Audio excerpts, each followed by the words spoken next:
السلام علیکم ورحمۃ اللہ وبرکاتہ۔ وعلیکم السلام ورحمۃ اللہ وبرکاتہ۔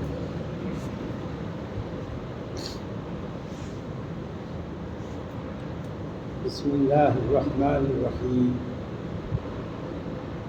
الحمد للہ نحمده ونستعینه ونستغفره ونؤمن به ونتوکل علیہ ونعوذ باللہ من شرور انفسنا ومن سیئات اعمالنا ونعوذ باللہ من شرور انفسنا ومن سیئات اعمالنا ونعوذ باللہ من شرور انفسنا ومن سیئات اعمالنا من يهده الله فلا مضل له ومن يضلله فلا هادي له ونشهد ان لا اله الا الله وحده لا شريك له ونشهد ان سيدنا وسندنا ومولانا محمدا عبده ورسوله ارسله الله الى كافة للناس بشيرا ونذيرا وداعيا الى الله باذنه وسراجا منيرا۔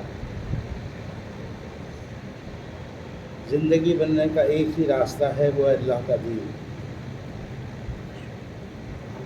اور زندگی بننے کی تعبیر ایک تو ہمارے اپنے سوچ اور خیال سے ہوتی ہے کہ اسباب اور سامان جتنے ہوں گے، عہدے اور چیزیں جتنی ہوں گی، اتنا اپنی زندگی بنے گی۔ مگر دیکھتے ہم دن رات کہ جتنی دنیا میں چیزیں آدمی کما کر تیار کر لیتا ہے اپنے لیے، وہ ساری کی ساری چیزیں اس سے چھوٹ جاتی ہیں۔ بمبئی میں صابو صدیق کے نام سے ایک مسافر خانہ ہے، آپ سب نے سنا ہوگا،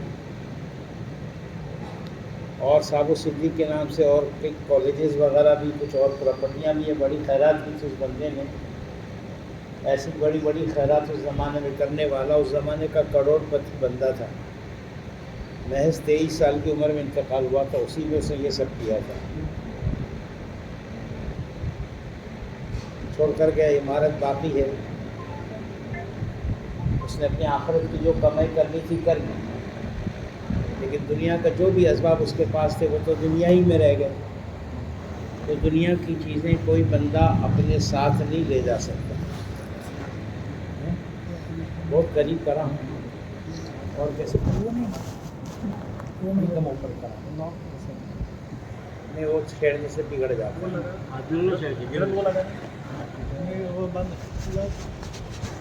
بہت دیر پکڑنا مشکل ہے، وہ بیان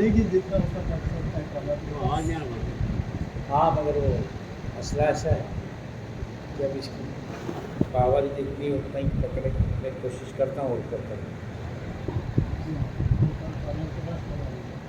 آڈر ہوتا ہے کدھر کرتے ہیں، ٹھیک ہے۔ یہ تھوڑا سا قریب بھی ہو جائیں، کان لگا دو اپنی۔ بعض اوقات آدمی کے جیتے جاگتے آدمی کے کان بند ہو جاتے ہیں کیونکہ وہ خیالات میں گم ہو جاتا ہے۔ تو خیالات میں گم ہوگا تو آواز کہاں سے آئے گی؟ سنے گا تو بھی سمجھے گا نہیں۔ ایک دین کے بننے کا، زندگی کے بننے کا راستہ وہ ہے جو انبیاء علیہ الصلوۃ والسلام نے بتایا۔ انبیاء علیہ الصلوۃ والسلام نے وہ باتیں بتائی ہیں جس کا تعلق آدمی کے اندر کے حالات اور صفات سے ہے۔ مرنے کے بعد دنیا سے قبر میں جانے والا آدمی اپنی دنیا کی کیا چیز لے جائے گا؟ نیرول مرکز، اس کے پہلے ایک پتھر لگا ہوا تھا، پھر کچھ موسم کے حالات کی وجہ سے ٹوٹ گیا، کہتے ہیں دوبارہ لگائیں گے۔ اس پتھر پر ایسی کمان بنی ہوئی تھی، آرچ بنا ہوا تھا، اس پر یہ لکھا تھا ما قدمنا وجدنا، جو اللہ کی راہ میں اس کی نسبت پر خرچ کر کے بھیجا آگے وہ مل گیا۔ مرنے والا کہتا ہے ما قدمنا وجدنا، جو بھیجا تھا وہ ملا۔ وما اکلنا ربحنا، کھایا پیا بھی تھا دنیا میں، وہ نفع رہا۔ وما ترکنا خسرنا، اور جو چھوڑا وہ گھاٹے کا سودا ہو گیا، وہ میرے کچھ کام نہیں آیا، وہ تو چلا گیا سب کا سب، رہ گیا دوسروں کے پاس۔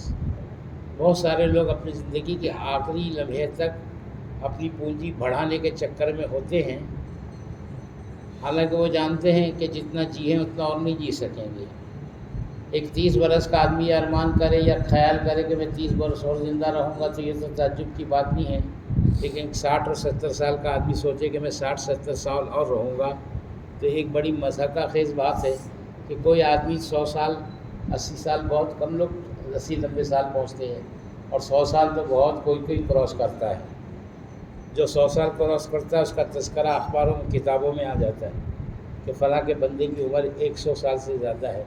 وہ جیتا تو ہوتا ہے لیکن اس وقت اس کی کچھ چلتی ولتی نہیں ہے، وہ گھر والوں کے رحم و کرم پر ہوتا ہے۔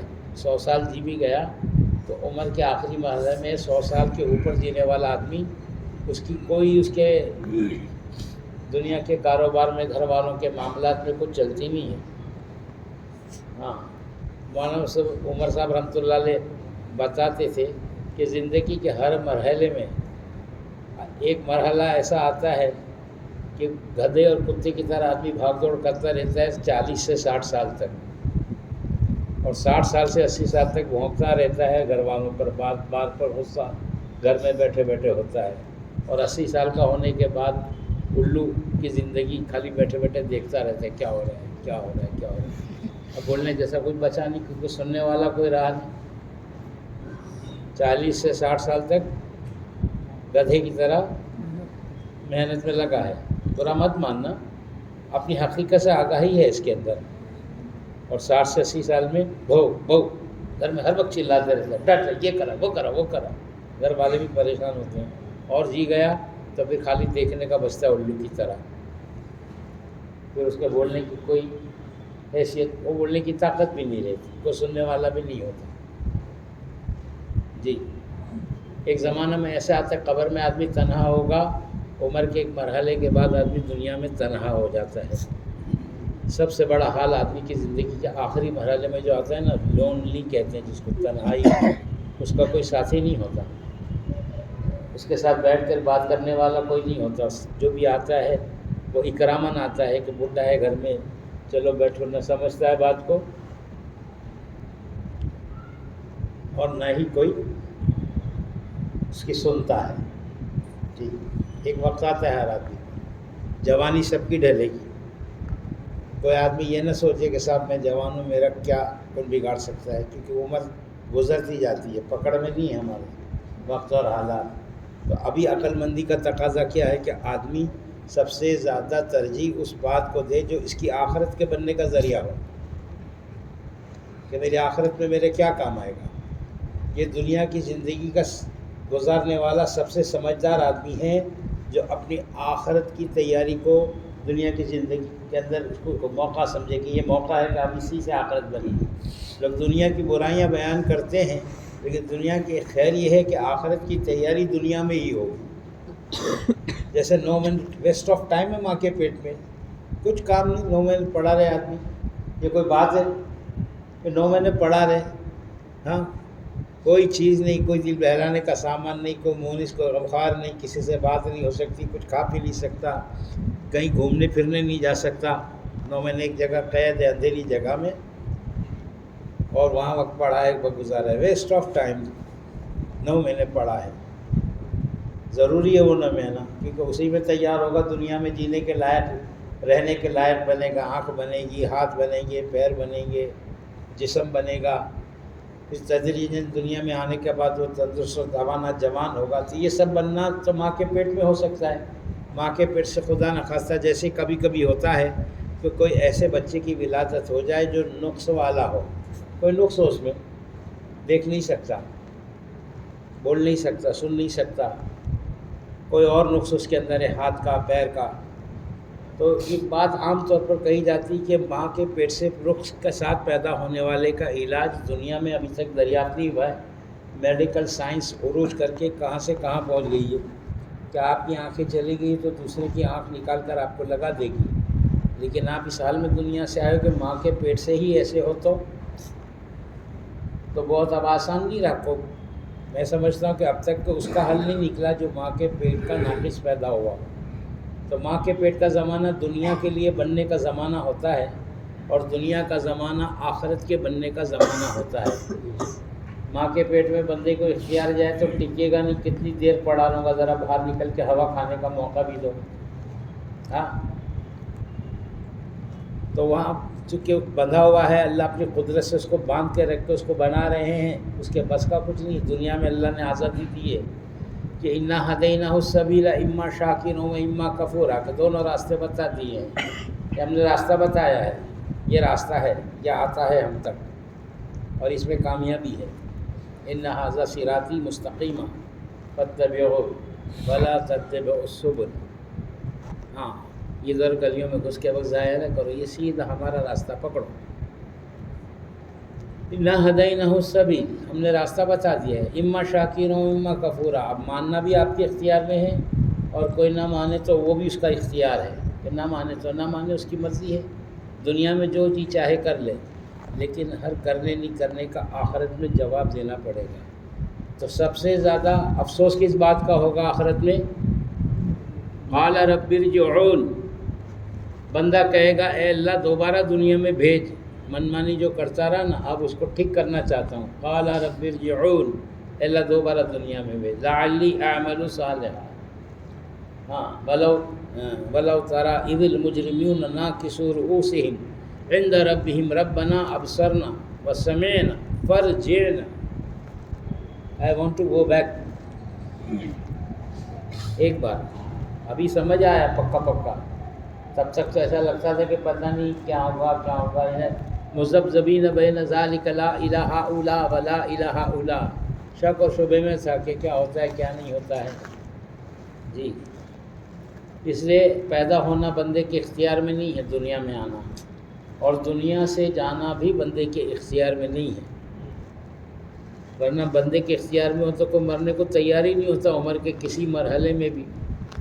ہاں لوگ اسباب کرتے ہیں، جی اسباب بنانے کی کوشش کرتے ہیں۔ مائیکل جیکسن کے بارے میں کہتے ہیں کہ وہ 50 ڈاکٹروں کی ٹیم پال رکھی تھی، اربوں پتی آدمی تھا، تو 2 ارمان تھے کہ ایک تو کوئی بیماری مجھے نہ لگے، میں لمبی زندگی جیوں، اسی لیے ڈاکٹروں کی ٹیم ہائر ڈاکٹروں کی، اور دوسرے کالا ہونے کے بدلے میں گورا ہو جاؤں۔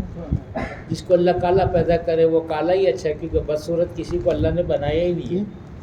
ہر انسان کے بارے میں اللہ کا اعلان ہے لقد خلقنا الانسان فی احسن تقویم، کہ میں نے انسانوں کو خوبصورت سانچے میں ڈھالا ہے۔ تو انسان تو خوبصورت ہی ہے، بندر کا منہ دیکھو، کتے کا منہ دیکھو، سور کا منہ دیکھو، الو کا منہ دیکھو، اور اپنا منہ دیکھو آئینے میں کھڑے رہ کے۔ ہاں کمپلیکس تمہارا کیا ہے، تم کلر کون سا ہے، یا آنکھیں کیسی ہیں، یہ سب چیزیں نہ دیکھو۔ جانوروں کے مقابلے میں سب سے خوبصورت انسان ہی ہے، اللہ نے بنایا۔ میرے بزرگوں اور دوستوں، یہ اللہ جل شانہ کا نظام ہے کہ دنیا میں آنے کے قابل ماں کے پیٹ میں پکڑ کے رکھ کر بنایا کہ جی کل کے بتا، کہیں جانے نہیں دوں گا جب تک تیری تکمیل نہ ہو جائے، اور دنیا میں آنے کے بعد اختیار دے دیا کہ تب راستہ بتا دیا ہے، اب ماننا ہو تو مان لے، نہ ماننا ہو تو تیرا کوئی بھی بگاڑے گا نہیں دنیا میں، تو جی چاہے کر۔ ہاں 2 باتیں دنیا میں ہوں گی، بدلہ آخرت میں، بدلہ دنیا میں کسی کو نہیں۔ ہاں کوئی کچھ کر لے، بس ایک چیز ایسی ہے دنیا کی جس کو دنیا میں ہی اللہ پھٹکا مار کے اور برباد کرتے ہیں، وہ ہے ظلم۔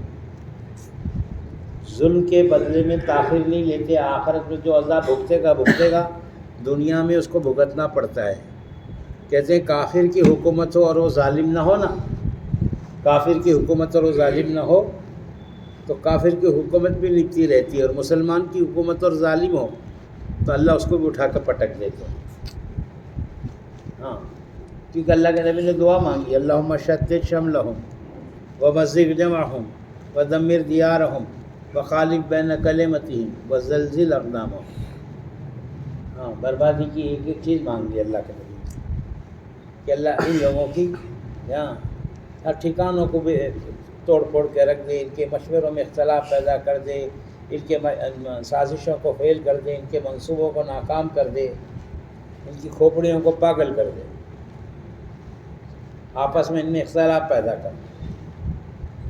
جی تو اللہ ظالم کا انتظام تو فوراً کرتے ہیں، باقی چیزوں کے اندر نبھاتے ہیں کہ دیکھ لے، سمجھ لے، مرنے سے پہلے جب بھی تو سمجھ لے گا نا تو تیرے موت کی گھڑی آنے سے پہلے تک تیری توبہ کا دروازہ کھلا ہے. جب موت سکرات لگے گی اور وہ نکلنی شروع ہوگی، اب تو توبہ کرنا چاہے گا تو اس وقت کی توبہ تیری مقبول اور منظور نہیں ہے. جی، اب تیری توبہ مقبول اور منظور نہیں ہے. سکرات کی حالت کی دعا توبہ قبول نہیں ہے، لیکن سکرات نہ آئی ہو تب تک کہ ہر فرد کی دعا اور توبہ قبول ہوتی. یہ انفرادی اور اجتماعی کے مشرق سے سورج نکلنا ہوتا ہے نا، وہ مغرب سے نکلے گا. قیامت کا دن جو ہوگا نا، جہاں ڈوبتا ہے وہاں سے سورج نکل کر زوال کے درجے تک آئے گا اور پلٹ کر پھر جائے گا. جب سورج مغرب سے نکلے گا وہ دن جو ہے نا، توبہ کا دروازہ بند ہو جائے گا، اجتماعی توبہ کا. کیونکہ کچھ گناہ آدمی کے افراد کے انفرادی ہوتے ہیں، ذاتی ہوتے ہیں، اور کچھ قصور بحیثیت امہ مسلمان اجتماعی کرتا ہے. انفرادی گناہ کا حال ہی معاملہ یہ ہے کہ یہ آدمی اپنی زندگی کے ٹھیک کرنے کو ضروری نہ سمجھے. بڑی عجیب بات ہے کہ وہ دنیا جو فانی ہے، چھوٹنے والی ہے، وہ کتنی بھی مل جائے تو آدمی مطمئن نہیں ہوتا ہے، اس کو ڈبل کرنے کے چکر میں رہتا ہے، اس کو بڑھانے کے چکر میں رہتا ہے، اور کم سمجھتا ہے. جس کے پاس جو ہے نا وہ کم سمجھتا ہے اپنے آپ کو. پیدل چلنے والا سائیکل والے کو دیکھتا ہے تو کہتا ہے اللہ تو نے اس کو سائیکل دی، میرے کو بھی ایک دے دیتا. لنگڑا ٹانگوں والوں کو دیکھتا ہے کہ اللہ اس کو ٹانگیں دی، میرے کو دیتا تو میں بھی جو ہے جلدی نہیں چل پاتا، میں سے بھاگ بھی نہیں سکتا اور تیز چل بھی نہیں سکتا. سائیکل والے سے پوچھو کہ تو بڑا خوش نصیب ہے، وہ دیکھ پیدل والا تیرے کو دیکھ کے حسرت کرتا ہے کہ کیا کی خوش نصیبی، یہ کوئی سواری ہے؟ پیڈل مار مار کے ٹانگیں دکھ جاتی. شروع میں تو بڈھی پیر دباتی تھی، اب تو دباتی بھی نہیں. بچے ہو گئے بدلتے، تیرے پیر سنبھال لو، تو سنبھال اپنے آپ، میں نہیں دبانے والی ہے، تیرے پلے پالوں گی کہ تیرے پیر دباؤں گا.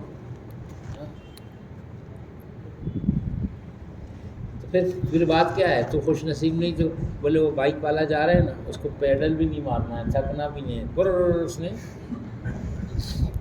بائک والے سے پوچھو تو بڑا خوش نصیب دکھتا ہے، two wheeler self start kick مارنے کی بھی ضرورت نہیں ہے، اور مائلیج اور اسپیڈو میٹر اور مائلو میٹر کہ اتنی دیر میں اتنی جگہ پر اتنے پیٹرول میں اتنی دور.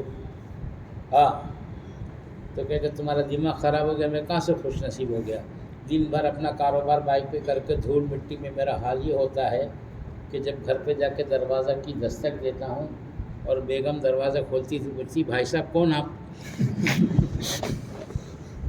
شکل نہیں پہچانتی میری، اتنا میں دھول مٹی میں اٹ جاتا ہوں، چہرے کی رونق پوری چلی جاتی ہے.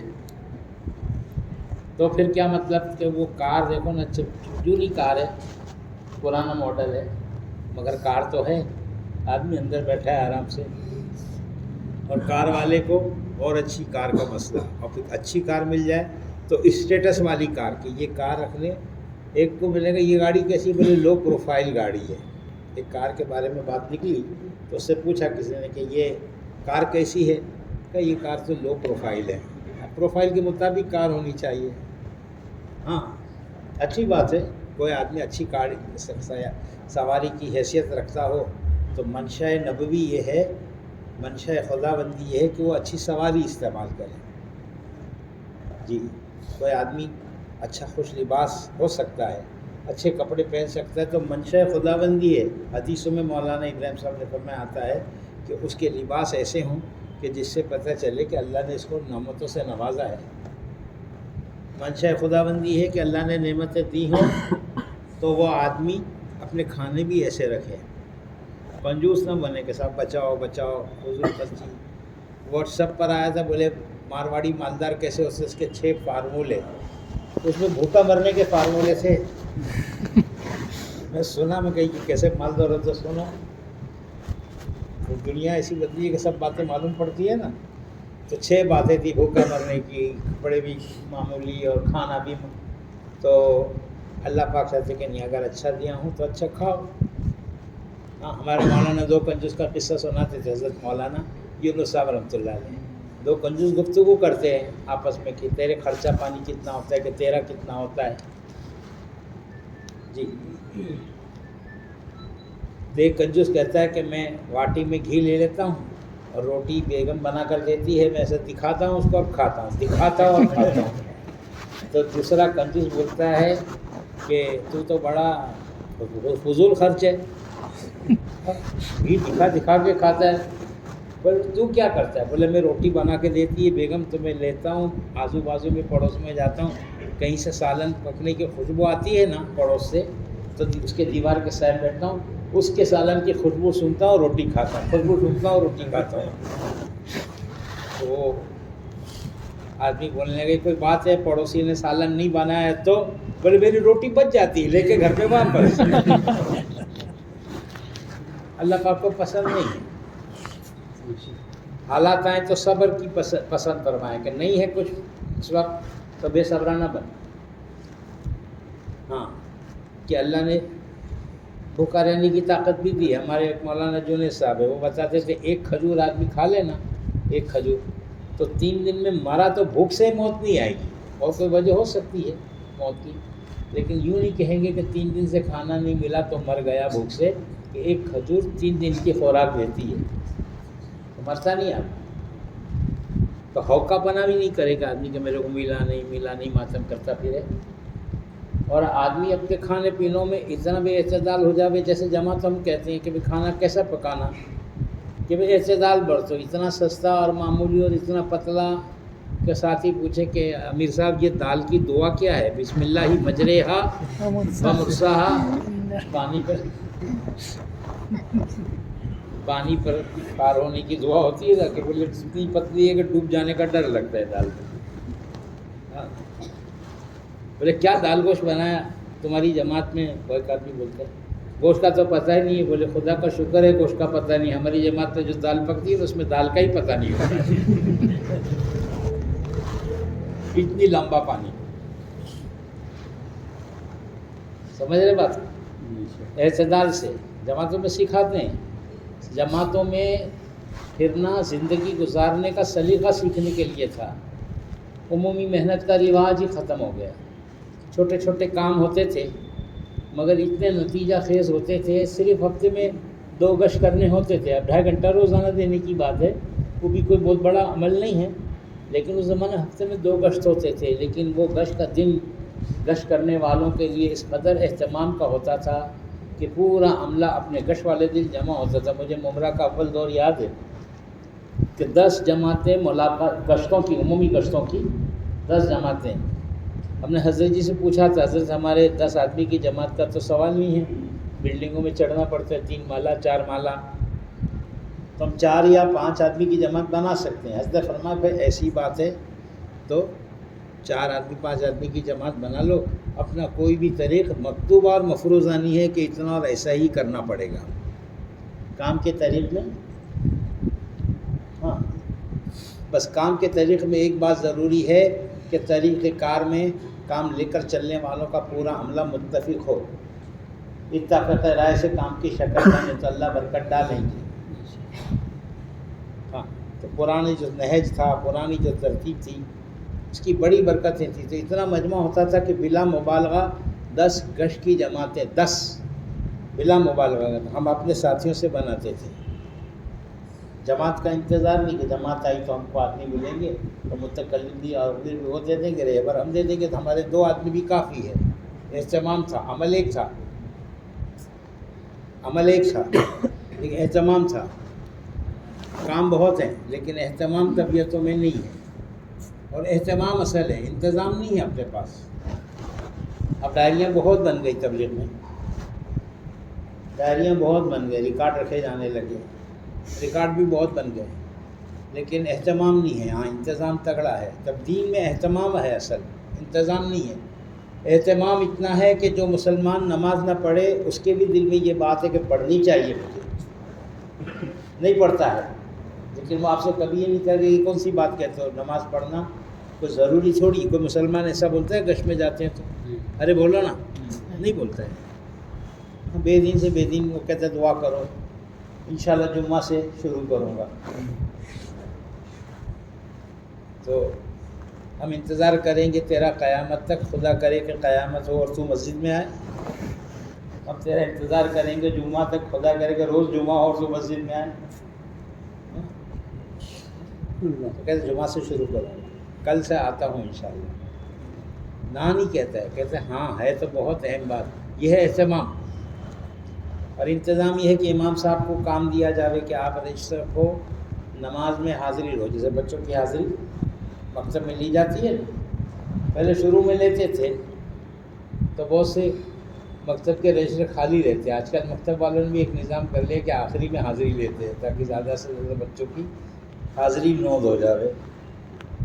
جی تو امام صاحب حاضری لیتے ہیں. تو اب ایک آدمی کو ظہر اثر میں نہیں آنا ہے، کام ہے، تو امام صاحب کو 25 روپے کا انویلپ بھیجتا ہے کہ میری حاضری نوٹ کر لینا، یہ 25 روپے ہدیہ ہے، رشوت نہیں ہے، تو محبت میں دے رہا ہوں، میرا نام ڈال دینا. ہاں پہلے کا دور بھی بڑا عجیب تھا. امام بھی بیچارے ایسے ہوتے تھے، مقتدی متولی سب سیدھے سادے ہوتے تھے. ایک مسجد کا قصہ سناتے مولانا کے 3 متولی تھے، ایک ابراہیم، ایک موسیٰ اور ایک عیسیٰ.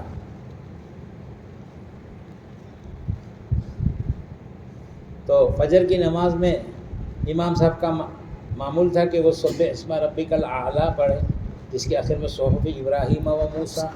عیسیٰ بھائی پریشان ہوتے تھے کہ 2 متولی کا نام امام صاحب لیتے ہیں، میری کیا غلطی ہے، میں بھی متولی ہوں، بلکہ میں تو چیف ٹرسٹی ہوں، میرا نام کیوں نہیں لیتے. لیکن اب امام سے جھگڑا کون کرے. تو امام کی دعوت کرتے ہیں کہ آپ میرے گھر پہ کل دوپہر میں کھانے کو آنا. مرغا کاٹتے ہیں. اب تو مرغا کاٹنا وہ کوئی شان کی چیز نہیں ہے کہ جو مرغے کٹ رہے وہ مرغے ہے کہ نہیں ہے، وہ تحقیق طلب ہو گیا. پتہ نہیں مرغوں کے نام پر، مرغوں کے فوٹو کے ساتھ وہ مرغے سے دکھنے والی کون سی مخلوق تیار ہوئی ہے. جی پہلے مرغا کٹنا یعنی ایک بڑی بات ہوتی تھی. مجھے اچھی طرح یاد ہے ہوٹلوں میں مرغ کے ڈشز سب سے مہنگے ہوتے تھے. ہاں اب تو سالن کا پیسہ لے کے فری میں مرغے کھلا سکتے ہیں. مرغے ایسے ہی کھا لو، صرف سالن کا پیسہ لیا ہے. یہ مرغے بیچارے ایسے بے بھاؤ کے ہو گئے. آپ سب سے کہتا تھا کہ بوائلر مرغیاں تیار کرنے کے فارمولے نہ بتایا کرو، یہ لذت کھو چکے ہیں اپنی. جی کہ 1 سال میں ڈبل عملہ، 6 مہینے میں ٹرپل عملہ. ارے بابا بابا سیدھا سادہ آپ نے تھوڑا کھائیں گے لیکن. تو بہت دنوں تک لوگ بوائلر مرغی نہیں کھاتے تھے کہ مزہ نہیں ہے دیسی. اب نئی نسل کے بارے میں کہہ رہے کہ نئے لوگ بوائلر کھاتے ہیں، بولتے ہیں دیسی میں باس آتی ہے. آدمی کی مزاج بدلتا ہے. جیسے دین کے معاملے میں مزاج بدلا کہ بے دینی میں مزے آنے لگے اور دین میں تکلیف محسوس ہونے لگی. مولانا احمد لاڈ صاحب دامت برکاتہ کہتے ہیں کہ جو چیز رواج میں آ جاتی مشکل ہو تو آسان ہو جاتی ہے. جی دین کے احکام کا پورا کرنا، شریعت پر چلنا، فرائض کا پابند ہونا، شریعت کا پابند ہونا، حلال حرام کا پابند ہونا. صحابہ کو مرغوب اتنا تھا جیسے تم لوگوں کے لیے اچھے اچھے کھانے مرغوب سے نان کھلیا. مزہ آ رہی ہے. بریانی بڑا نام ہے. بعض غیر مسلم اپنائیت جتانے کے لیے کہتے ہیں میرا کچھ دل میں ایسا نہیں ہے، میں جو ہے ایسا سوچتا نہیں، میں تو بریانی بھی کھاتا ہوں. میں کتنا تو مطلب کیا ہے سملر ہوں، کتنا تم لوگ سے ملتا جلتا ہوں. میں بریانی بھی کھاتا تھا، اپنی بریانی سب کو سمجھ میں آئی. ہاں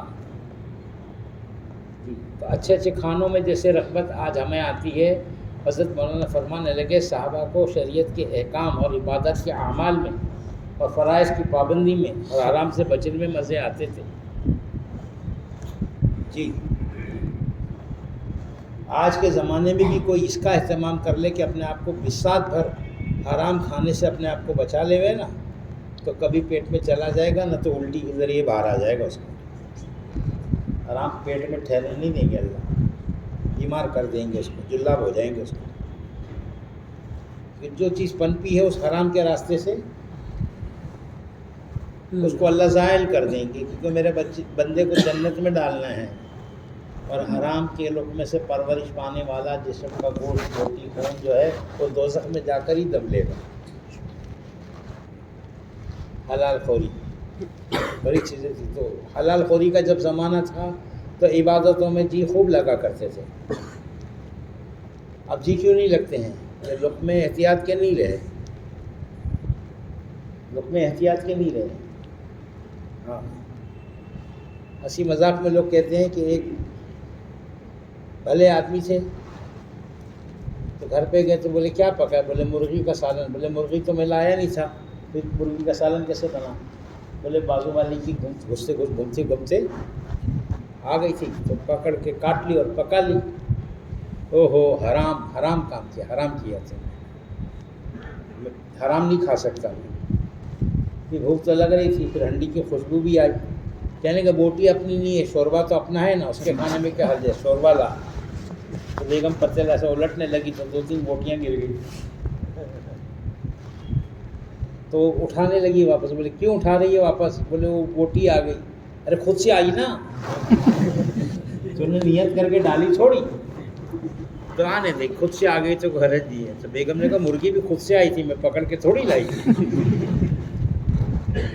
ہاں، آدمی تعویل کر لیتا ہے، آدمی اپنے دل کو۔ ہاں، ایک مولانا تو سناتے تھے کہ ایک چور تھا، اس کا نام تھا تلاتل دھاری۔ کیا نام تھا؟ تلاتل دھاری۔ وہ بینگن کی ایک باڑی کے پاس جاوے اور ادھر جا کے بولے، حلال کو حرام کرنے کا فارمولہ بتنا خود ہی فتویٰ دیتا ہے نا، ان کو معلوم ہم پہ کیا گزرتی ہے۔ ایک آدمی نے کہا دیوبند کو کیا معلوم کیا ہوتا ہے، ہم جانتے ہیں نزاکت کام کی نوعیت، ہم جانتے ہیں، ہاں، علماء کو کیا معلوم جی۔ تو وہ خود فتویٰ دینے والا باڑی کے پاس گیا، جا کر کہنے لگا باڑی رے باڑی، پوچھے تلاتل دھاری، 2-4 بینگن نوچ لوں؟ پھر خود بولے 8-10 لے لے، پوچھنے کی کیا بات ہے، خود ہی بولے، اور گپا گپ 8-10 بینگن توڑ کے چلتا بنا۔ اور مالک پریشان کہ ادھر سے 10 بینگن غائب، ادھر سے 8 بینگن غائب، ادھر سے 5 بینگن۔ روزانہ جانور نہیں کھاتا، جانور کھاتا تو خراب کرتا، آدھا کھاتا آدھا چھوڑتا۔ کوئی نہ کوئی چور ہے، اس کا نام تھا، باڑی کے مالک کا نام کھیما پوا۔ کسی نے سنا ہے بھائی، اس کو بنایا نہیں، بغض صفحے کی۔ تو وہ ایک دن چپکے سے تاک لگا کے ڈنڈا لے کے بیٹھا تھا، اتنے میں آواز آئی باڑی رے باڑی، پوچھے تلاتل دھاری، 2-4 بینگن نوچ لوں؟ پھر کہہ رہے 8-10 نوچ لے، پوچھتا کیا ہے اس میں؟ اس نے جا کے پکڑا، تیرے باپ کا مال ہے۔ بولے غلطی ہو گئی، نہیں بولے غلطی ہو گئی تب غلطی پوری ہوئے گی۔ اس کو رسی سے باندھا، کنویں کے پاس لے کر گیا اور بولنے لگا کنواں رے کنواں، پوچھے کیما پوا، 2-4 غوطے لگا لوں؟ ارے 10-20 لگا لے، پوچھتا کیا ہے، دے دگڑک دے دگڑک دے۔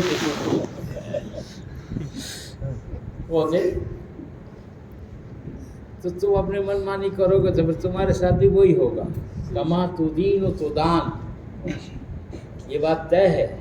پیسہ لیا ادھر، دینے میں اس قدر بے ہدا ہو گئے ہیں کہ مر رہے ہیں کیا، بھاگ رہے ہیں کیا، چور سمجھتے کیا۔ ایک صاحب نے، غیر معتبر آدمی تھے پر اپنے بھی ایسے بھولے بھالے ہمیشہ بیوقوف رہے ہیں، اس نے کہا کہ بڑی حالات ہے، 2000 روپے ادھار دلا دو۔ میں نے کہا میرے پاس تو 2000 نہیں، پرانی بات ہے، 2000 یعنی 20-25 ہزار جیسی رقم ہوتی تھی۔ تو ایک بزرگ تھے، وہ دیتے تھے لوگوں کو ادھار، میں ان کے پاس لے کر کے پریشان ہے، تو اس کو دیکھا اوپر سے نیچے تک اور کہنے لگے اس کو نہیں دوں گا ادھار، تیرے کو چاہیے تو دیتا ہوں، کب لا کر دے گا؟ میں نے کہا 2 مہینے کا ٹائم۔ بولے 2 مہینہ کب پورا ہوگا؟ میں کہا 31 جولائی کو۔ بولے 15 اگست تک ٹائم، 15 اگست تک لا کر دے دینا۔ 15 اگست کو دیش آزاد، تو آزاد میں آزاد۔ واقعی میں وہ سب سے 2-2 ہزار بہت لوگوں سے لیا اس نے، بعد میں معلوم پڑا وہ چکر ہو گیا، وہ توبہ پینا کے بولتے ہیں نا، غائب ہو گیا۔ میں انتظار کرا آ جاتا، کل آتا، آ جاتا، کا آتا ہے، وہ تو غائب۔ اب میں تو پہنچا 2000 روپے لے کے، 15 اگست کے دن ہی پہنچا۔ تو حضرت فرمانے لگے کہ شرافت یہ تھی کہ تو اور پہلے لا کر میرے کو پیسے دے دیتا۔ ہاں، یہ ہے امانت داری کہ پہلے پیسے لا کر دیتا۔ نہیں قرض حسنہ دو نا، ہمارے مولانا کہتے تھے قرض حسنہ کا ترجمہ سمجھتے ہو؟ لینے والے نے ہنسنا اور دینے والے نے رونا، اس کا نام ہے قرض حسنہ۔ رواج نہیں ہے، مقروض کی جنازے کی نماز نہیں پڑھائی اللہ کے نبی، مسلمان مرا ہے جنازے کی نماز ہو بنفس نفی شریک اللہ کے نبی کیسے قرضہ باقی تھا لوگوں کا کھا کے مرا ہے نا، اس کی جنازے کی نماز نہیں پڑھاؤں گا۔ بے ہدا لوگوں کو جواب دیتے شرم نہیں آتی ہے کہ دے دیں گے، بھاگ کے جا رہے، کھا کے جا رہے، معمولی رقموں میں نیتوں کا خراب ہونا۔ جی ایک صاحب سے کسی 200 روپے ادھار لیے، مل گئے راستے میں ایک دن، کہنے لگے کہ بھائی صاحب وہ 200، وہ پوچھ رہے ہیں آپ کو ضرورت ہے؟ بولے موت تک نہیں دو گے تو میرا کچھ نہیں بگڑے گا۔ تمہارا دین کیا کہتا ہے کہ تم تھوڑے دن کا بول کے لے کے کہتے 8 دن میں دیتا ہوں، 15 دن میں دیتا ہوں، اب 8 مہینے بعد ملے ہو۔ تمہارا دین کیا کہتا ہے کہ میری ضرورت ہوگی تو دو گے؟ یہ ہے ہاں دکھنے میں دیندار۔ ہمارے وہ مولانا جس کا میں نے ذکر کیا نا، وہ کہتے تھے کہ ڈاکو تھا، ڈاکے ڈالتا تھا، پھر لوگوں کا بھروسہ ختم ہو گیا، لوگوں کا بھروسہ ختم ہو گیا، لوگوں نے اس سے معاملات بند کر دیے۔ پھر تبلیغ میں گیا، پھر چلہ لگایا، پھر داڑھی رکھی، پھر کرتا پاجامہ، پھر لوگوں کو لگا کہ ٹھیک ہو گیا، پھر سب لوگوں نے بھروسہ کرنا شروع کیا۔ ڈاکو ہی تھا، 2-4 ڈاکے اور مار دیے، داڑھی رکھ کے ٹوپی پہن کے 2-4 ڈاکے اور ڈال دیے اس نے، تھا ڈاکو۔ معاملات نہیں، عبادت نہیں، کھانا پینا عقل حلال نہیں، اعمال میں جی کہاں سے لگے گا؟ دیوبند نے گھس خدا تھا، گھس خدا بولتے ہیں وہاں کی زبان میں، گھاس کھود کے بیچنے والے کو، تو گھاس کھود کے لاتا جانوروں کو چارہ کھلانے والے سے پیسہ 2 پیسہ آنا 2 آنا میں لے جاتے، روزانہ 2 پیسے جمع کرتا ہوں، سال بھر میں 6-8 آنے اس کے پاس جمع ہو جاتے، 16 آنے جمع ہو جاتے۔ وہ علاقے کے سارے مشائخین کی دعوت کرتا، حضرت مولانا یعقوب نانوتوی رحمۃ اللہ علیہ، میاں جی اصغر رحمۃ اللہ علیہ، اصغر میاں دیوبندی رحمۃ اللہ علیہ، قاسم نانوتوی رحمۃ اللہ علیہ، حضرت گنگوہی رحمۃ اللہ علیہ، ایسے بڑے لوگوں کو کھچڑی پکا کے بلاتا تھا۔ اب تو دور ایسا آیا کہ کھچڑی کھلانے والا بلا نہیں سکتا، ہاں اور بلا بھی نہیں سکتا ہے کھچڑی کھلانے والا۔ باقی اس کی لقموں کا احتیاط تو اچھے لوگوں میں نہیں رہا، تو کھچڑی کھلاتا، تو وہ کہتے کہ ہم کو اس بڑے میاں کی کھچڑی سال بھر کا انتظار ہوتا، سال بھر کس کا کتنا انتظار ہوتا؟ سال بھر کا انتظار ہوتا، کیونکہ ہم جب اس کی کھچڑی کھاتے تو ہمارا مہینہ، 1.25 مہینہ، 40 دن ایسا گزرتا تھا کہ اعمال میں بہت جی لگتا تھا، دعاؤں میں جی لگتا تھا، ذکر میں، تلاوت میں جی لگتا تھا، نمازوں میں دل لگتا تھا، لقمے کی نورانیت 40 دن اعمال میں جی لگاتی تھی۔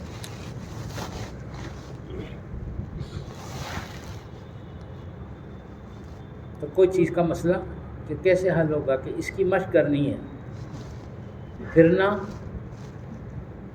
دین کے کام میں، دین کے کام کے لیے اپنی زندگی کو بنانا، ایک ذمہ داری انفرادی، کہ انفرادی طور پر ہر آدمی اس کا ذمہ دار ہے کہ وہ دیکھے کہ اس کی زندگی کتنی بنے۔ مگر مصیبت یہ ہے کہ کار والے کو پوچھو نا تو وہ ہائی پروفائل کار کی ارمان کرتے ہیں کہ یہ فیاٹ ایمبیسیڈر تو بند ہو گئی کمپنیاں، یہ کوئی گاڑیاں ہیں، اور اب تو وہ کیا کہتے ہیں، وہ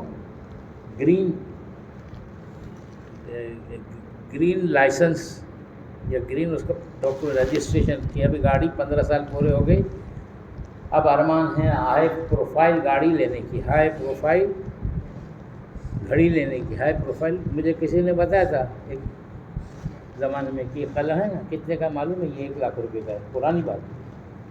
ایک بزرگ بیٹھے تھے، ایک میمن تاجر آیا، وہ اپنا گھڑی کا کاروبار تھا، تو تذکرہ تو گھڑی کی قیمت بتائیں، رولیکس گھڑی کی بہت بڑی قیمت اس نے بتائی، تو اللہ والے کا متاثر ہوتے، کہنے لگے بھائی یہ چیزیں خادم ہونی چاہیے، مخدوم نہیں۔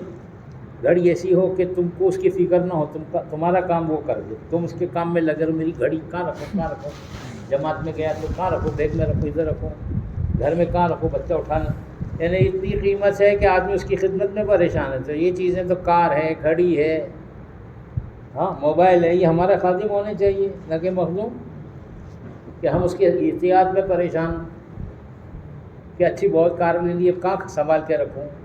مسئلہ کہ خادم ہو چیزیں تھی وہ مخدوم ہو گئی، یہ غلام ہو گیا چیزوں کا، کہ ضرورت کہ جس میں پوری ہو جائے، اچھا لگے، اچھا دیا، تھوڑا اچھا رہو. مسئلہ شریعت کا اعتدال دیکھو کہ گھٹیا پن کو بھی پسند نہیں فرمایا اور اسراف سے بھی روکا کہ فضول خرچی نہ کرو، ہرس نہ کرو کہ صاحب ایک پر ایک فری. کیا کہا؟ آفر میں ایک پر ایک پر پوری دکان بھی کوئی فری دے گا نا تو اپنی ایک پر وہ پوری قیمت وصول کر کے پھر دکان دے گا. وہ سیدھا سادہ کامرس کا سسٹم ہے یہ. ہاں بابا اس دن کہنے لگے کہ یہ آن لائن میں چیزیں سستی پڑتی ہیں، آف لائن لو تو مہنگی پڑتی ہے. ایک زمانہ ایسا آئے گا کہ اب آف لائن کچھ نہیں ملے گا، سب مرمرا گئے ہوں گے نا. آن لائن والوں نے سب کو کیپچر کیا ہوگا، سستا دے دے کر. اب آف لائن کچھ نہیں مل رہا، ہر چیز آپ کو آن لائن آرڈر کرنی ہے تو اپنی قیمت پر بیچیں گے. چاہیے تو لو. دجال کی بساط بچھ رہی ہے. آپ کے ہاتھ میں پیسہ کرنسی کچھ نہیں ہوگا. لوگ نوٹوں کو پیسہ سمجھتے ہیں، 100 کا نوٹ، 200 کا نوٹ. یہ پیسہ نہیں ہے، یہ کرنسی نہیں ہے، یہ تو پرومیسری نوٹ ہے. ہاں حکومت وعدہ کرتی ہے کہ جس کے پاس یہ نوٹ ہے نا، 100 کا نوٹ ہے. کیا نوٹ کہاں سے آیا؟ اس پہ لکھا ہوتا ہے کہ میں اس کے دھارک کو، اس نوٹ کے دھارک کو 100 روپیہ ادا کرنے کا وچن دیتا ہوں. گورنر وعدہ کرتا ہے تو 100 روپئے جب گورنر دے گا تو یہ کیا ہے؟ کہ پرومیسری نوٹ ہے. وثیقہ کہتے ہیں عربی میں، اردو میں وثیقہ. ایک زمانہ تھا کہ علماء کہتے تھے کہ اس سے زکوٰۃ نہیں ادا ہوتی ہے، اس سے زکوٰۃ نہیں ادا ہوتی ہے. آپ سمجھ رہے بات؟ کیونکہ یہ تو کاغذ کا ٹکڑا ہے. اچانک حکومت کہہ دے کہ ڈیمونیٹائزیشن، نوٹ ختم، اب اس کی کوئی ویلیو نہیں ہے، تو آپ کی زکوٰۃ ادھوری رہ جائے گی. بہت زمانے بعد اب مانگنے والے کہنے لگے کہ روکڑا دے دو تو اچھا ہے، کیش دے دو. ہاں اصل زکوٰۃ کی ادائیگی کا مسئلہ یہ ہے کہ جنس سے ہی ادا ہوگا. سونا اور چاندی اصل قیمت ہے، تو سارے سونے کو جمع کر لیا آپ کہ بھائی ہم سے پرومیسری نوٹ لے لو اور سب کا سونا ہمارے پاس جمع کر دو. یہ خوش ہیں کرنسیوں کو جمع کر کے. اور کرنسی تو کاغذ کا ٹکڑا ہے، جہاں حکومت کا امر نکلا کہ 2 کوڑی کی حیثیت نہیں ہے اس کی. سسٹم ہے دنیا کے، سب کاغذ سے کھیل رہے ہیں. شروع دور میں تو سکے سونے اور چاندی کے کرنسی ہوا کرتے تھے جو اپنی قیمت، اپنی حیثیت کبھی نہیں کھوتے. اس پر خوش ہے. یہ دجال کی بساط ہے. ہاں اب ڈیجیٹلائزیشن ہو گیا کہ سب کوئی چیز آپ کیش تو اب دیکھو اب اس کے بھی آگے گیا. سوال کھڑا ہوا کہ کسی کو جی پے کر دیا، فون پے کر دیا تو زکوٰۃ ادا ہوئی کیا؟ نمبر ہی ادھر کو ادھر گئے نا. قیمت تو کسی نے دیکھی ہی نہیں اس کے اندر، نہ دینے والے نہ لینے والے نے، نمبر ہی ادھر ادھر ہوئے. یہ دجال کی بساط ہے. یہ سب کرتے کرتے ایک وقت ایسا آئے گا کہ سب کچھ دجال کے قبضے میں ہوگا. اس وقت مشق ایمان کی، اعمال کی کام آئے گی کہ اب وہ کہے گا کہ میں تمہارا رب ہوں، اس کو تسلیم کرو. میں تمہارا خدا ہوں، میری عبادت بلی پوجا، میری بندگی کرو تو روٹی ملے گی. تو جب وہ خدائی کا اعلان کرے گا نا اپنی، تو مولانا عمر صاحب کہتے تھے کہ اس کے سیدھے ہاتھ پر ایک فرشتہ کھڑا ہوگا، وہ اس کی تکذیب کرے گا، یہ جھوٹ بولتا ہے. لیکن یہ آواز حق کی ہوگی نا، یہ اتنی کمزور ہوگی کہ سننے والا کوئی نہیں ہوگا، کسی کو سنائی نہیں دے گی. حق کی آواز کمزور ہوتی ہے، سنائی نہیں دے گا کسی کو. تو بائیں ہاتھ والا فرشتہ سیدھے ہاتھ والے فرشتے کی تصدیق کرے گا کہ اس نے جو کہا ہے وہ سچ کہا ہے. وہ سب سنیں گے اور لوگ سمجھیں گے کہ یہ دجال کی تصدیق کر رہا ہے. وہ کر رہا ہوگا فرشتے کی تصدیق. اور لوگ سمجھیں گے دجال کی تصدیق کر رہا ہے، جوک در جوک اس کو لوگ خدا مان کر اس پر ایمان لائیں گے، لیکن ایمان کی محنت میں رکھڑنے والا، بھٹکنے والا، ایمان ایمان ایمان کہنے والا، جددوا ایمانکم، تازہ کرتے رہو اپنے ایمان سے، غفلت میں نہ رہو۔ اچھے اچھے لوگوں کو اس کا احساس نہیں ہے۔ اللہ کے نبی کہتے کہ ٹٹولتے رہو، تازہ کرتے رہو ایمان۔ صحابہ پوچھتے کیفا نجدد ایماننا، کیسے کریں تازہ؟ فرمایا اکثروا من قول لا الہ الا اللہ، تذکرہ عام کرو، کہتے رہو، ذکر کرو، تذکرہ کرو، دعوت دو، بتاؤ، سمجھاؤ، اپنے دل سے کہو، اپنے آپ سے کہو۔ تعال یا معاذ، لوگ معاذ نام بولتے ہیں نا، معاذ نہیں معاذ، تعال یا معاذ نؤمن ساعتا، معاذ آجا تھوڑا سا ایمان تازہ کرو، تھوڑی دیر ایمان لے آ، تھوڑی دیر ایمان لے آ۔ یہ اطمینان کا، ایمان کا ماحول جو بنا ہے نا ہمارے ماحول میں، جو اطمینان ہے، ہر ایک کو ماشاءاللہ، ہر ایک آدمی اپنے آپ کو کہتے ہیں کہ میں قطب ابدال چاہے نہ ہو، مگر میری حیثیت قطب ابدال سے تھوڑی کم ہے، بہت زیادہ کم نہیں ہے، کیونکہ میں نے تو نماز پڑھتا ہوں اور میں نے تو فلاں نیکی کی ہے، تو اپنی 2-4 کام کر کے اتنا خوش ہے کہ دنیا کی چیزوں والوں کو دیکھ لو تو وہ مطمئن نہیں ہے، اور یہ دین کے صفات اور اعمال والا یہ مطمئن ہے کہ قطب ابدال تک تو نہیں بنا، لیکن تھوڑا سا بچا ہے، کچھ دن میں ہو جاؤں گا وہ بھی۔ ہاں سرٹیفکیٹ آئے گا، وہ ہو گیا تو قطب ابدال۔ مولانا جی کہتے ہیں پہلے گوشت تھا، پہلے کیا تھا؟ گوشت تھا، اب دال ہو گیا جی۔ اپنے ایمان کے مسئلے میں ماحول ایسا بنا ہوا ہے کہ مطمئن ہے ہر آدمی، حالانکہ ایمان اس سے نہ حرام سے روکتا ہے، نہ فرائض پہ کھڑا کرتا ہے، کہ اتنی قوت آدمی میں پیدا ہو جائے کہ کم سے کم درجے کا تبلیغ سے جو ایمان مطلوب ہے وہ اتنا اپنے اندر قوت پیدا کر لے کہ حرام سے بچنا اس کے لیے آسان ہو جائے، اور فرائض کا پابندی آسان ہو جائے، تو فرائض کا پابند اور حرام سے بچ جائے، اتنا ضروری ہے۔ اس سے کم کا کوئی سودا نہیں ہر ایک کے لیے، کسے باشد کوئی بھی ہو۔ اس لیے ایمان کے ماحول میں ایمان کے تذکرے اور ایمان کی محنت اور ایمان کی باتیں اور اس کے بیان اتنا تازہ دم رکھیں گی کہ جب دجال کہے گا نا 3 تسبیح پڑھو صبح شام، کہتے ہیں کہ 3 تسبیحات کے مخلوق کو روزی ان پاکیزہ کلمات کی برکت سے ملتی ہے، سبحان اللہ، الحمدللہ، لا الہ الا اللہ، اللہ اکبر۔ اس کا ورد کر کے تو دیکھو لوگ وظیفے پوچھتے ہیں، ان کلمات میں تاثیر ہے روزی کے دروازے کھولنے کی، روٹی اللہ ان کلمات کی برکت سے دیتے ہیں۔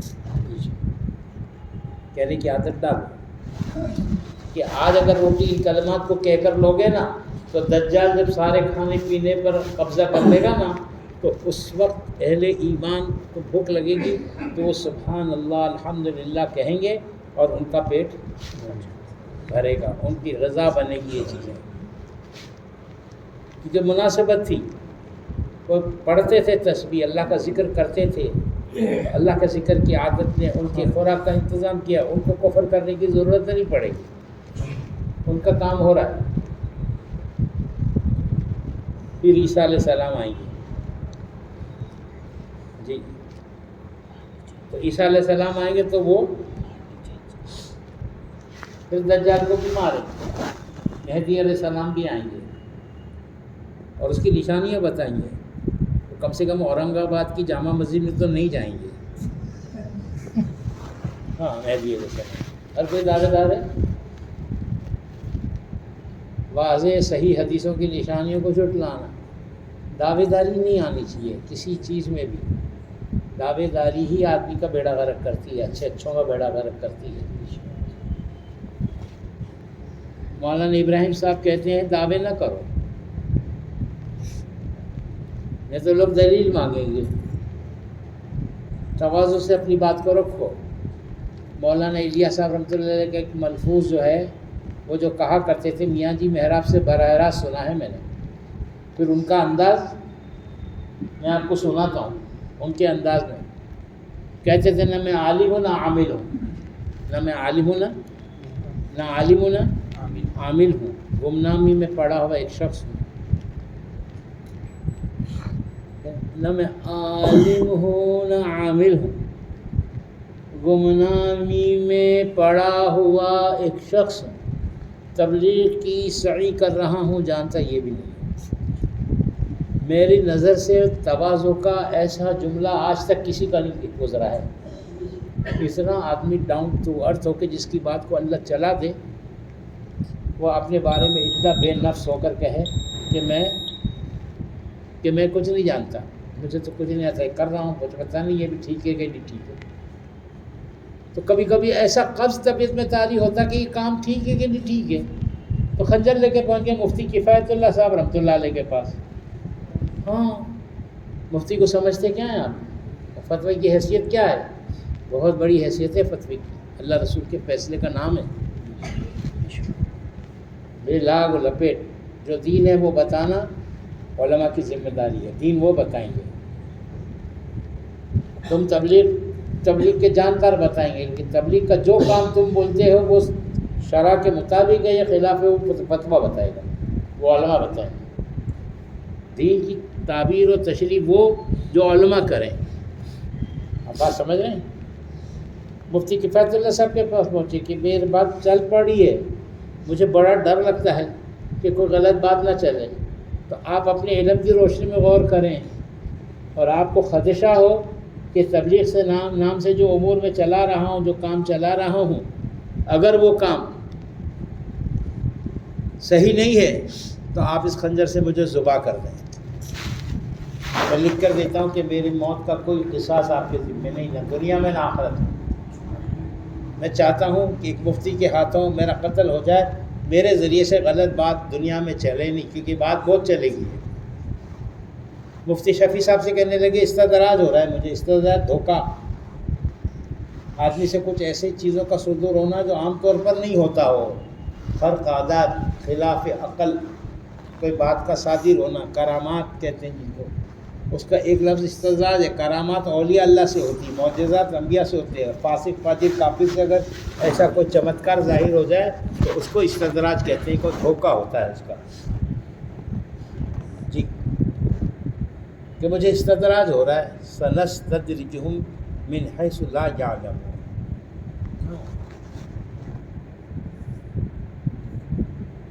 کہ استدراج دھوکہ، کہیں میری بات بہت چل رہی ہے تو میں کہیں دھوکے میں تو نہیں پڑ گیا ہوں غلط، تو بہت ڈر لگ رہا ہے، مفتی صاحب میری رہبری فرمائیں۔ تو مفتی صاحب کہ نہ، کوئی دھوکہ نہیں ہے آپ کو، کوئی استدراج نہیں، میرا دعویٰ ہے یہ۔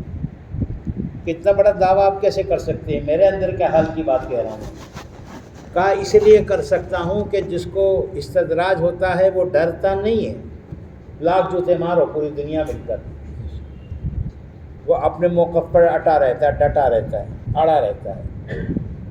اور جس کو استدراج نہیں ہوتا ہے اس کو ڈر لگا رہتا ہے کہ پتہ نہیں کچھ غلط ہو جائے، بھائی بتا دو، بھائی میری رہبری کو، بھائی ذرا میرا دھیان رکھو، میری نگرانی کرو۔ علماء دیکھنے آئے بڑے حضرت رحمۃ اللہ علیہ کو کہ بیمار ہیں تو ہم آپ کی عیادت کے لیے آئے ہیں، تو اٹھ کے بیٹھ گئے، کہنے لگے تم لوگوں نے بیمار کیا ہے، تم لوگوں نے مجھے بیمار کیا ہے، تم آ کے یہ چیز سنبھال لو نا،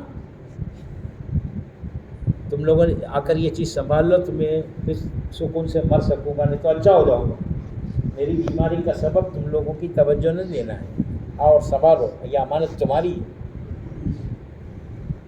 میں تو اس لیے کر رہا تھا کہ امین لوگوں تک اور اہل لوگوں تک یہ امانت پہنچاؤں، آپ کے پاس پہنچانے کے جذبے سے کر رہا تھا کام۔ کسی کو امانت کے طور پہ دیا، وہ دعوے دار ہو جاوے تو غاصب کہلاتا ہے، کہ تو کھا گیا مال جی۔ اس کے لیے مجمع نیت کرے کہ اللہ کے راستے میں پھریں گے، ایمان کے ماحول میں پھریں گے، اعمال کے ماحول میں پھریں گے، تب زندگی بنے گی۔ مولانا عمر صاحب رحمۃ اللہ علیہ کہتے تھے کہ انڈے کے کوچ میں زردی سفیدی 21 دن مرغی کے پروں کے نیچے دبی رہے تو بچہ بنتا ہے، اس کو وہاں سے نکال کر سولے کے پیالے میں رکھو، چاندی کی چشتری ڈھاکو، سندل کی اگربتی دو اور 21 دن بعد کھول کے دیکھو تو سڑا ہوا کوئی آمیزہ اس میں سے ملے گا جس کی بدبو سے گھر کے لوگ باہر چلے جائیں گے۔ یہ کیا ہے؟ کیوں نہیں بنا؟ کہ وہ بننے کی جگہ نہیں ہے اس کے، اس کے بننے کی جگہ انڈے کا کوچ ہے. اسی طرح سے ایمان اعمال کے بننے کی جگہ دعوت کا ماحول ہے. اس لیے کہتے ہیں نکلو. تو نیت کرو کہ نکلیں گے انشاءاللہ. اور کیا نکلنا؟ 1 دسمبر صبح مہاراشٹر میں اللہ کے نیک بندوں کی آمد ہے. 15، 16، 17 دسمبر. کون سی تاریخ ذرا بولے؟ 15، 16، 17 دسمبر دھولیا میں.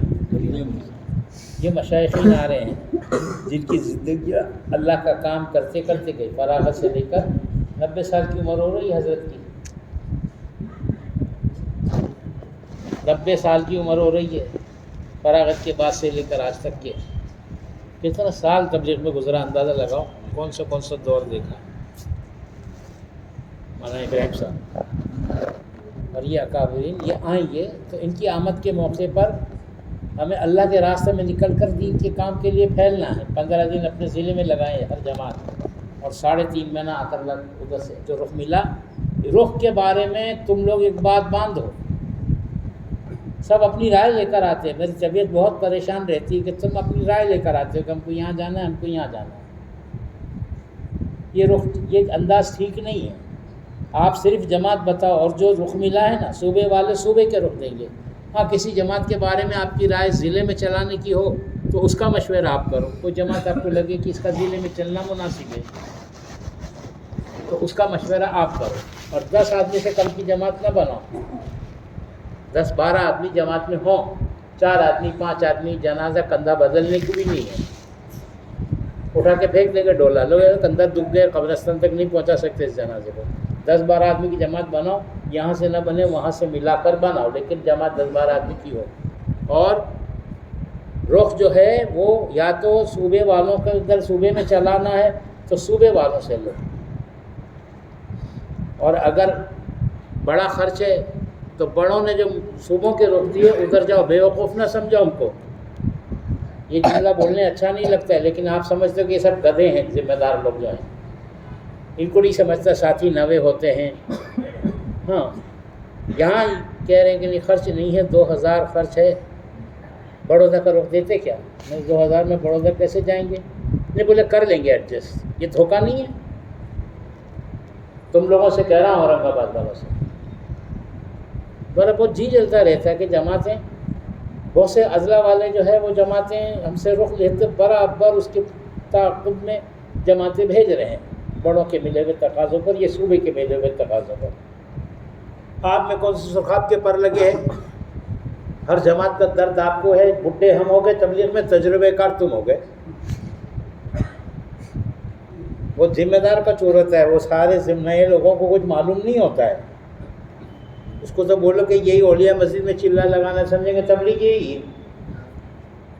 ہاں اس کو بولو کہ فلاں نے دیہات میں جا کے چلا لگانا ہے, پورے 40 دن وہاں رہنا ہے, تو سمجھیں گے تبلیغ یہ ہے. ساری لائنیں جانتے ہیں کام کرنے والے پرانے. اس کے لیے اللہ کے لیے بھائی یہ بات دل پر لو کہ رخ جو ہے نا وہ پوچھو کہ آپ کے تقاضے کیا ہیں صوبے کے. اور بڑوں نے باہر جانا ہے, ہماری جماعت 6000 5000 خرچ کر سکتی ہے. دوسرے صوبے میں جانا ہے تو آپ معلوم کریں کہ بھائی باہر کے صوبوں کا کیا تقاضا ہے, بڑوں نے کیا دیا, اس میں سے ہم کو دے دو. اس دن بے رائے نظام الدین میں ایک ساتھ چلتے ہوئے لوگ آئے کہ رتنا گیری کدھر ہے. یو پی کی جماعت تھی تو رتنا گیری کبھی سنا ہی نہیں تھا انہوں نے. ہاں آپ سمجھ رہے بات کو؟ رتنا گیری نہیں سنا تھا. کوئی رائے نہیں ہو, جو خرچ ہو بتا دیں, اور آپ اپنی جماعتوں کی چنتا چھوڑ دیں. اور کوئی کڑکا بنگالی اب مہاراشٹر میں تو نہیں بچائیے. بنگالی بولتا, بنگالی بھی بہت نازدار ہو گئے. جو بولتے ہیں بھوکا بنگالی, اب بھوکے بنگالی بھی نہیں رہے. جا کے دیکھو بنگلہ دیش میں ہم سے زیادہ ادھر انڈیویجول اسٹیٹس جو لوگوں کا ہے نا وہ اچھا ہے جی. انڈینس اچھا ہو گیا, وہ بھی بنگالی بھی بھوکے نہیں رہے. ہم لوگ جو ہے وہ اپنے یہ خرچہ بتانے میں اور ساتھ ہی یہ دو گے جماعتیں انشاءاللہ. 1 دسمبر سے 4 مہینہ اپنی ذات سے کون تیار ہے؟